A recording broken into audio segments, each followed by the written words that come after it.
के बा भैया अंतिम बार का तेरे सामने आवा का भइल? आपके इतना रात में आप इधर आयल कैसे? बात से काम ना चली, तो सकल से ही चोर बुझाता। पुलिस के करी फोन। ना ना हम चोर नहीं खे। आप चोर नहीं खे तो इतना रात में फिर दूसरे घर में का करे तारा? हम वाचस्पति सर के स्टाफ बानी, ये घर के चौकीदार। मौसा जी के स्टाफ फिर इतना दिन से नुकायल काहे रहला? लुकायल ना रहली, प्यास लागल रहल तो तनी पानी पिए जात रही चापा नल पर। दूर में रहनी तो आवे में देर हो गई। विश्वास नहीं के तो वाचस्पति सर से पूछ ली। हाँ ठीक बा ठीक बा ठीक बा। श्यामा इनके पानी पियावा। जा बबनी जल्दी से लेके आवा। रुकिए जा, हम लावा तनी। नीमन भइल की मौसा जी इनके इजा रख देले। आज ही इतना सारा सामान किन के लाइल बानी। वो सामान के चक्कर में हमार तो नींद ही उड़ गई रहे। कितना महंगा साड़ी बानू, अब सुत्तम घोड़ा बेच के। मौसा जी के भगवान बुद्धि तो देले बाड़े, माने के पड़ी।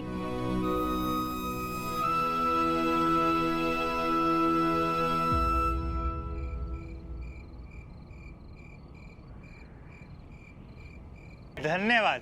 अब आप सब चैन से सुती। हम बानी यहाँ के रखवाला। जय श्री कृष्ण। हम लोग के पास ऐसा कीमती सामान तो कुछ रहेंगे, फिर मौसा जी चौकीदार काहे लगा देले? अगर ये वाचस्पति भैया के निर्णय बा तो कोनो सोच समझ के ले हुई है। उनका अपन काम करे था। चला अब रात बहुत हो गई बा। चला लोग अब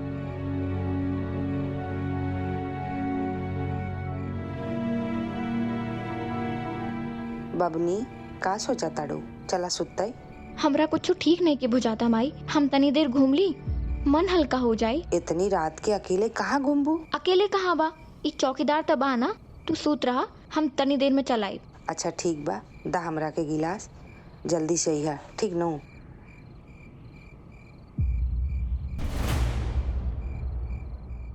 बड़ी विचित्र बात बा।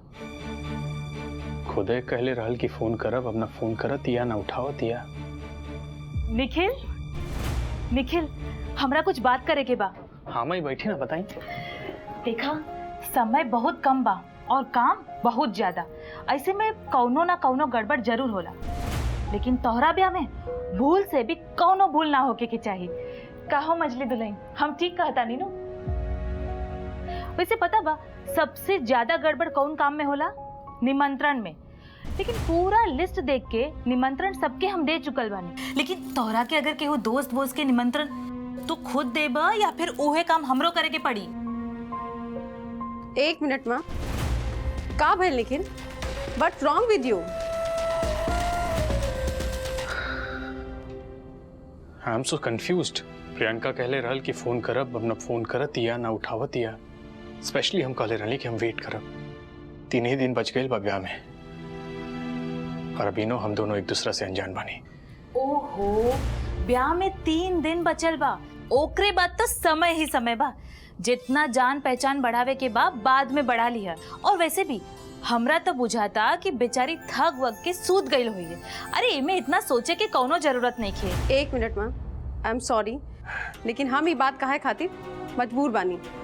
प्रियंका एक बहुत इररिस्पॉन्सिबल लड़की बिया। आप खुदे सोच के देखी, वो कई बेर खुदे कहले रानी कि फोन करी हैं, लेकिन नो कॉल। यहाँ तक कि निखिल के फोन भी नहीं खे उठावत। जे लड़की के एक्टिविटी अभी ई बा, तब ब्याह के बाद वो का कुछ कर ली। अरे बस फोन नहीं खे उठावत, एमे ओकरा इतना गलत घोषित करे के कौनो जरूरत नहीं खे मछली दुल्हन।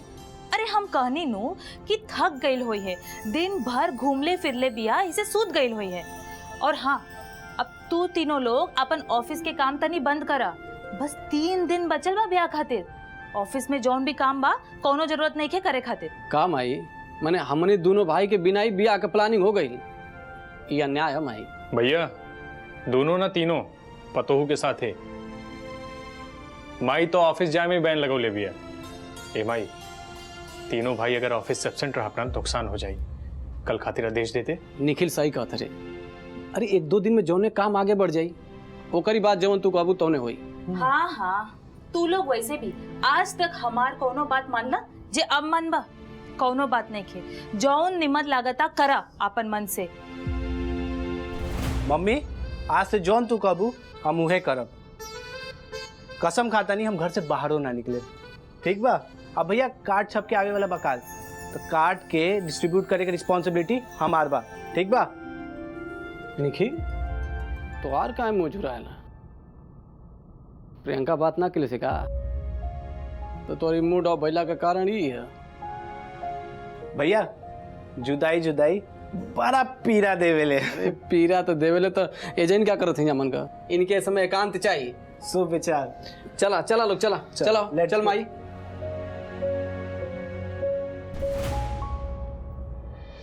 निखिल सवेरा होके था, प्रियंका के फोन जरूर आई, ठीक बा? अभी सब काम बंद करा और सूत जा।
लाओ हम चल।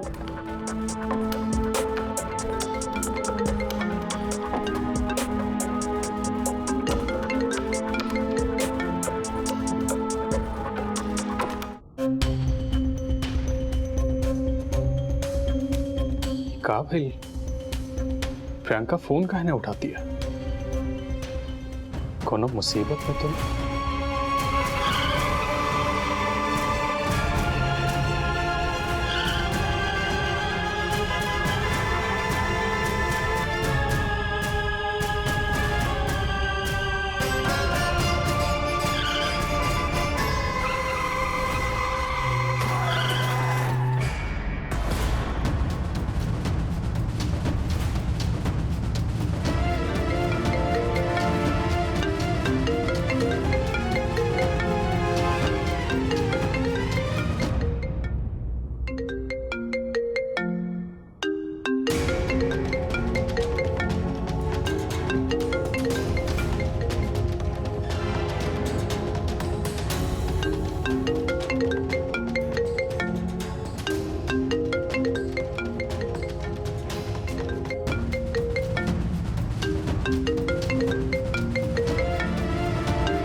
हेलो हेलो प्रियंका, रउआ फोन काहे ना उठाते? रउआ तो कहले रहनी ना कि फोन करब, ना कोनो फोन ना मैसेज। का भइल? कोनो बात बा का? हेलो हेलो प्रियंका, हमार आवाज पहुंचा था? Hello hello Priyanka. हेलो ये तो प्रियंका की आवाज नहीं के, फिर ही के बा। हेलो के बोला था? माने ये बारी उनकी होए वाली मेहरारू। हेलो प्रियंका, चुप काहे बाड़ू?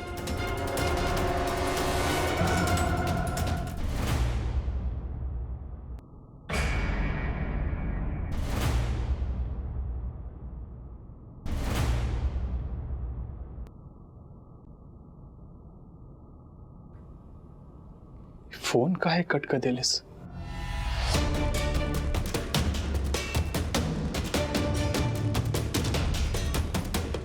Phone switch of.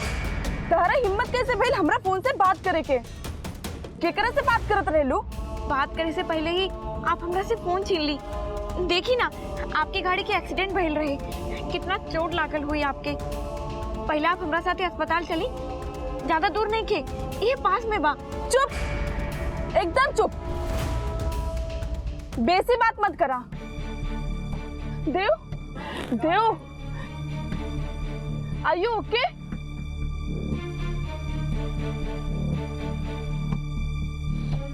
हमेशा का करता नहीं। थैंक गॉड, आपन गाड़ी के एक्सीडेंट हो गए रहे। आर यू ओके? Sort of. का भइल? एजा का होता? दीदी आप एजा?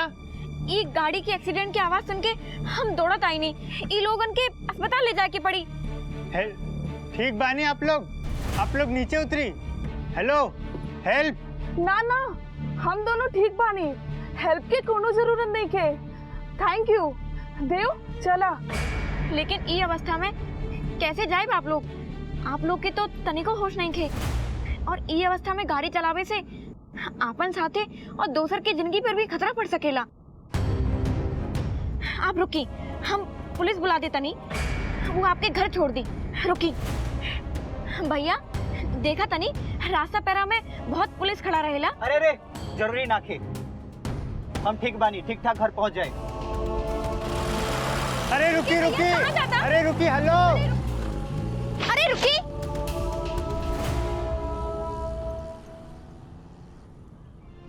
अरे जाए दी, आपन समझी।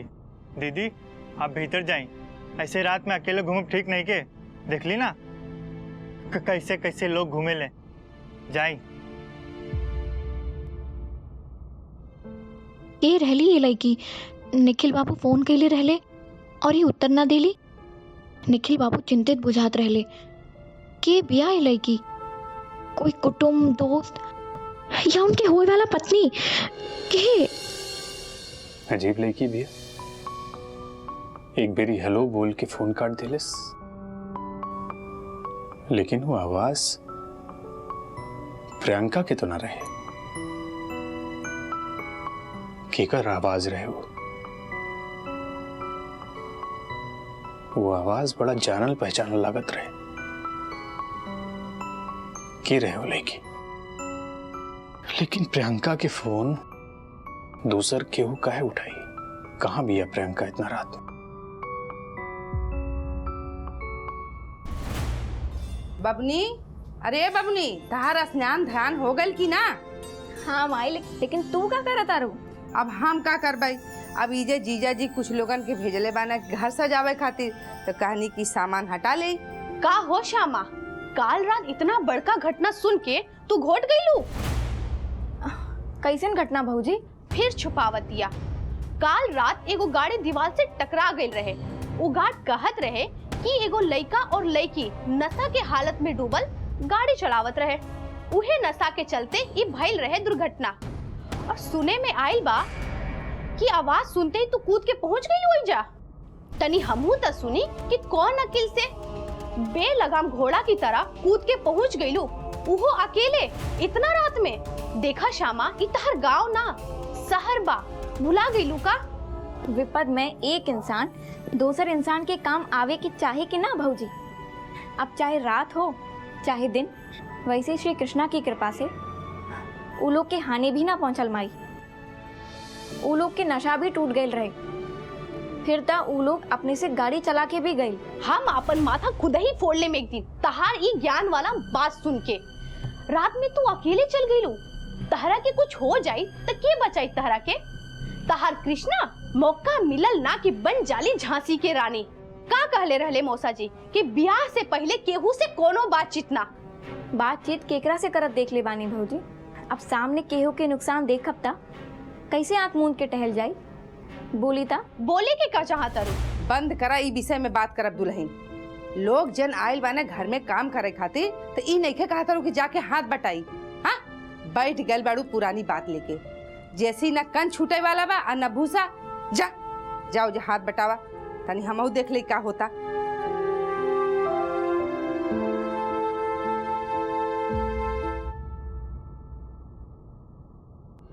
ना माँ, कि एकदम अवॉइड करे वाला बात नहीं खे। निखिल कितना बार फोन कैलस, लेकिन उ लड़की के पास 1 मिनट के भी समय ना रहे फोन उठावे के। अब फोन रिसीव भी भइल तो बस खाली हेलो। अरे मजली दुल्हन, बात बात पर अपन निर्णय ना बदले के चाहिए, और जरूरी नहीं खे कि अंदाजा हमेशा सही होए। अरे इंसान बा, कभी कभी कोनो असुविधा में भी पड़ सकेला। निखिल फोन लगावा, देखा ठीक ठाक बात हो जाई। अरे वो फोन फान बाद में करत रहिया, नीचे वो डेकोरेशन वाला आइल बा, जाके ओकरा देखा, अपना आँखी से देखा, अब बताओ कि कहाँ कहाँ कैसे लगी। केकर फोन बा हो? माई प्रियंका। प्रियंका, देख ली हम कहले रहनी नो, बात करा। Hello. Hi Nikhil, I am sorry, कल रात आपसे बात ना हो सकल। एक्चुअली का भइल रहे कल रात, कितना बेरी रउआ के फोन कैली हम, ना फोन रिसीव भइल ना वापस कैलू। अब का हमरा पास इतना अधिकार बा कितना पूछ सकी का भइल रहे कल रात? ऑफ कोर्स, एक्चुअली नींद से इतना आंख भरल रहे कि सूतल रहनी, और ऊपर से इजा मौसम के हैबिट नहीं खे, so you know I am very sorry. लेकिन राउर फोन तो क्यों दूसर क्यों उठोले रहे? हमार फोन वो दूसर लगे, इम्पॉसिबल। वो थकावट के कारण कभी कभार आवाज चेंज हो जाला। थकावट की आवाज बहुत अच्छे से समझे ली हम। एक्चुअली हमरा के लागल रहुआ बाहर बनी, गाड़ी मोटर की भी आवाज आवत रहे। सब ठीक बना बाहर?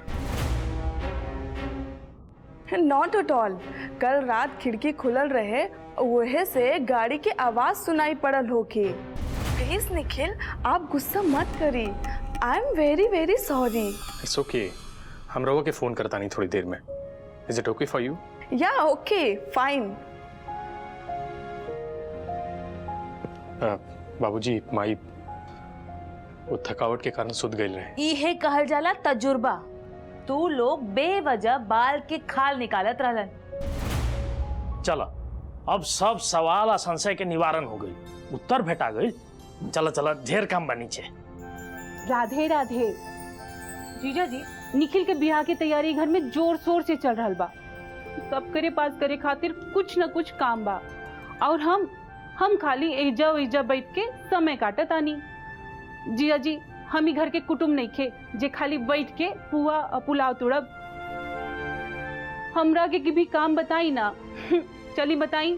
ए साली महारानी, देखो तू लोग बारू कलाकार हैं, तो तारा लोग खातिर कुल काम नहीं खे।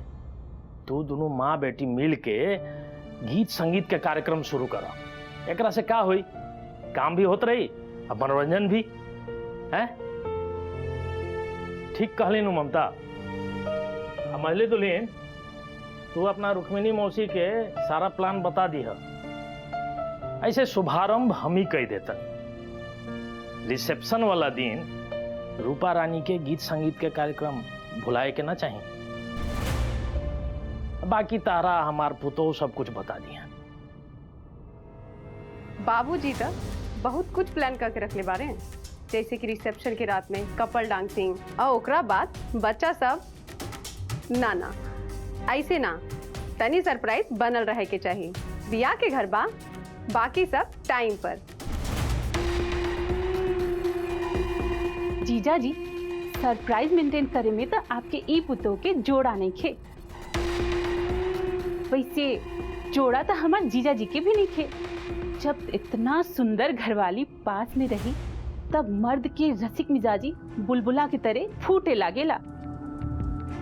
दुल्हन, देखा हमारी दीदी के बुरहरी के रूप, अब ही भी सुंदरता में जवान लड़की के कान काट ली ताहर सास। अरे फटफटी अपन तनी बंद करा, मुंह बंद रखा। एक बार शुरू भइल ना कि चुप रहे के कोनो नाम ही नहीं के। दिया पुता भी नहीं के बुझात का तोरा। और हाँ, ये हम का सुनता नहीं, तू लोग हमरा से लुका छुपा के इतना सब कुछ प्लान कर देले बड़ा। देखा ममता, निखिल के ब्याह के बाद ये घर में ब्याह के कोनो पतरा देखे खातिर कम से कम 20 साल लगी। पहले हमनी के रहब जाए कि ना। बाबूजी, कैसन बात करता नहीं रहुआ? अरे बेटा, निखिल के ब्याह बा हैं, त तो ऐसा धूमधाम से होके के चाहिए कि समय के भी बिसरे में समय लागे। देखा रुक्मिनी, निखिल के रिसेप्शन के दिन रूपा रानी के गीत संगीत के कार्यक्रम बिसरे के ना चाहिए। ऐसे पिछला हाली हम देख ना पायल रही, अधूरा रह गई रहे। ये बेर एकदम मन प्राण से सुनब, आनंद में। चलो चलो, अब ढेर आदमी नीचे बैठल हो, चला चल है, आओ आओ।